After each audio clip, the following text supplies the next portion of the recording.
have a steel back, unique garage door, double insulated.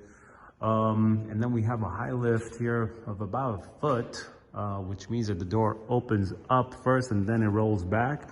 And this way you can kind of stick the door up to the ceiling. Otherwise the door will be hanging about a foot under it, about here.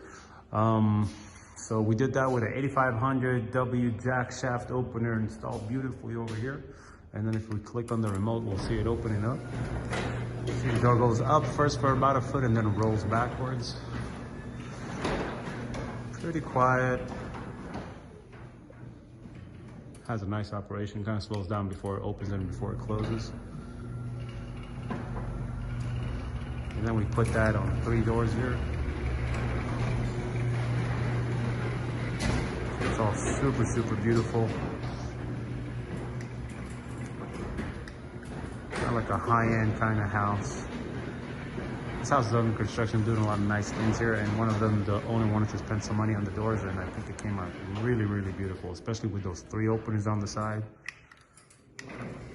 This is all Wi-Fi operated if you want. So you have control. If you're driving on the highway, you forgot to close the door before you left, you click it on your phone, boom, it goes down.